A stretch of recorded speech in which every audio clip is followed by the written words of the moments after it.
घर में जो खाना बना के पहले खाते हैं ना, वेद में आता है कि वो भागवत जी में लिखा है, यज्ञ में रसोई होता है तो जो पहले रसोईया घर के लोग भोजन करते तो अपने पाप को खाते हैं। इसीलिए प्रसाद बनाकर नहीं तो भगवान को दो, नहीं तो किसी पक्षी को दो, नहीं चेटा को दो, किसी बच्चे को खिलाओ, नहीं तो बूढ़े को खिलाओ, फिर स्वयं खाओ। खाना बनाया और शुरू कर दिया, ये तो राक्षसी जैसा स्वभाव है। ये तो हमारे रामायण में आता है, शूर्पणखा, ताड़का, ये सब राक्षसी लोग ऐसे करते थे, तैयार किया बकड़ुम बकड़ुम बकड़ुम बकड़ुम करके खाना शुरू करते थे।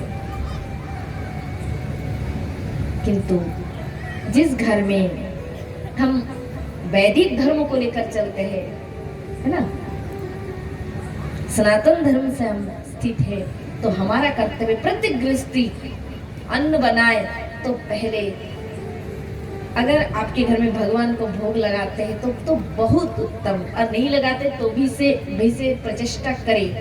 और अगर भी तो भी ना, अगर आप कह रहे कि नहीं अन्न भोग के नहीं, सूखा भोग भी लगाए, जो भी लगाए, और घर में रसोई में जब आप भोजन बनाते हैं तो पहले किसी बच्चे को अथवा किसी बुजुर्ग को अर्पण करें इस प्रसाद को। जो भोजन बनाए वो सबको बांट कर ही प्रसाद पाए, तो इससे फिर उसके पुण्य का फल उसे मिलता है। ध्यान देना, कभी खाना बना के पहले मत खाना, किसी को ना किसी को दे के फिर पाना है। तो और स्त्रियों का कर्तव्य है, जैसे आपको अपनी माता पिता बहुत प्रिय है, बातों बातों में आई तो हर समय हर टॉपिक नहीं आता है मन में। जैसे आपकी माँ का फोन आता है कि बेटी तेरी भाभी मुझसे बहुत उल्टा सीधा व्यवहार करते हैं,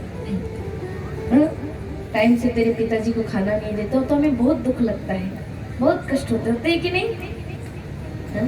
पति से कहती क्यों जी हमारे माँ बाप को हमारे पास लाए, हमारे भाभी जी बिल्कुल उनकी सेवा नहीं करते, कष्ट होते हैं। किसी भी कन्या को जरूरत नहीं कि अपने माँ बाप को अपने घर लाकर रखे, जमाई के पास रखे। प्रत्येक कन्या अपनी सास ससुर को ही अपने माता पिता मानकर सेवा करे, प्रत्येक कन्या। तो मैं अपनी सास ससुर को अपनी माता पिता मानकर सेवा कर रही हूँ, हमारी ननद भी उनकी करे, तो किसी के घर की माँ बाप को और किसी के घर जाने की जरूरत नहीं पड़ता है। जिस प्रकार हमें अच्छा नहीं लगता है हमारे माता पिता कष्ट पा रहे, उसी प्रकार हमारे सास ससुर भी तो किसी के माता पिता हैं। देखो, एक से ही 100 होता है, एक से ही 1000, एक से ही लाख, एक से ही करोड़। एक को बात देकर, एक को हटाकर करोड़ों जीरो लगाओ, उसकी कोई वैल्यू नहीं है। 1 करोड़ रुपया, एक को हटा दिया, क्या रहा? कुछ भी तो नहीं। तो एक से ही ऊंचाई में उठता है। कोई भी मनुष्य एक सीढ़ी से ही हजारों सीढ़ी कंप्लीट करते। इसलिए अगर आपको बहुत ऊंचाई तक उठना है तो जीवन की प्रथम स्तर में आपको सुधार लाना है, वहां से आपको चेंज लाना है। हम अपनी माता पिता की सेवा नहीं करते, सास ससुर की सेवा नहीं करते, इधर माला करते, भोग लगाते, तो क्या मतलब? कोई फल नहीं होगा।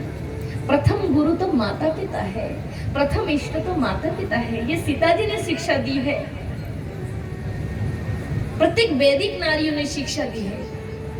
इसलिए माँ बाप से बढ़कर कोई भगवान नहीं संसार में। सारे तीर्थों के पुण्य का फल तो माता पिता के चरणों में। आज मेरी लाइफ देखिए, मेरी जो स्थिति, जिस अवस्था में मैं हूँ, ये केवल मेरे माता पिता की कृपा है।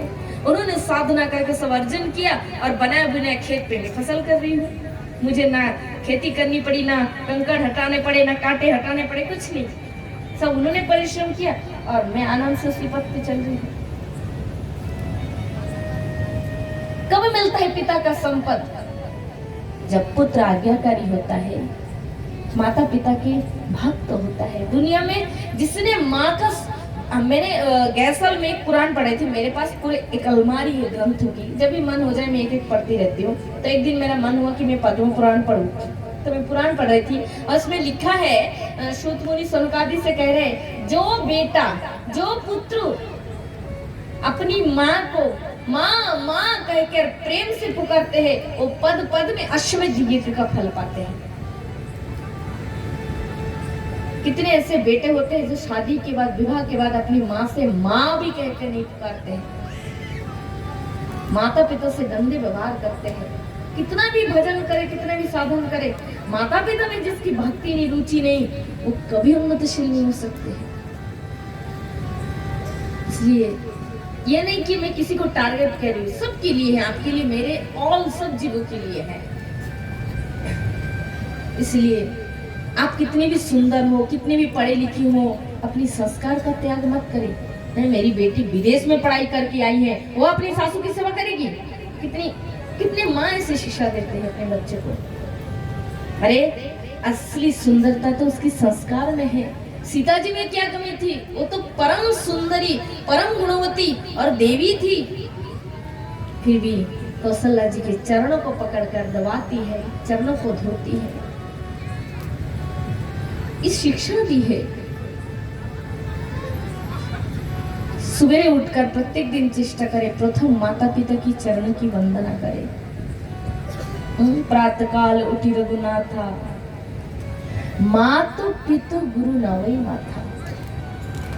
सुबह उठ गए, नहा धो लिए, प्रथम पिता माता, और अगर चल बसे, आप कहोगे मेरे तो पिताजी माताजी परलोक बसी हो गए, तो क्या करे?